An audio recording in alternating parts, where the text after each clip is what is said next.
ये दुकान थी, इस दुकान का जो सब्जी की और फ्रूट की दुकान है, इसने बाहर भी रखा हुआ था, बाहर भी कब्जा किया हुआ था फुटपाथ के ऊपर, और उसके बाद आसपास भी काफी सामान रखा हुआ था। पैरा की तरफ से सामान कब्जे में लिया जा रहा है और जो मालिक है उसके खिलाफ कार्रवाई की जाएगी। और पैरा की तरफ से कहा गया है कि दोबारा अगर ये सामान रखा तो इस मालिक के खिलाफ मुकदमा दर्ज हो सकता है और उसे गिरफ्तार कर लिया जाएगा।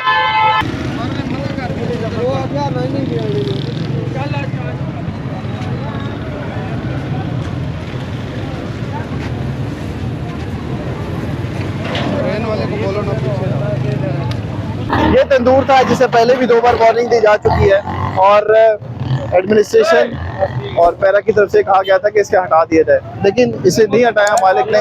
अब इंस्पेक्टर सलमान और इंस्पेक्टर अवैस की तरफ से ये ऑर्डर्स किए गए हैं कि इस जगह को अब तोड़ दिया जाए। ये अब तोड़ा जा रहा है तंदूर और इसे यहाँ से ख़त्म किया जा रहा है। पहले भी कई बार समझाया जा चुका था, लेकिन यहाँ पर कोई एक्शन नहीं हो रहा था, जिसके ऊपर आज पैरा की तरफ से ये कहा गया है कि कोई भी गैर कानूनी तामीरात होगी जो शटर के बाहर होगी उसे इसी तरह से तोड़ दिया जाएगा और पैदल चलने वालों के लिए अगर मसला होगा तो इस तरह के खड़े भी तोड़े जाएंगे।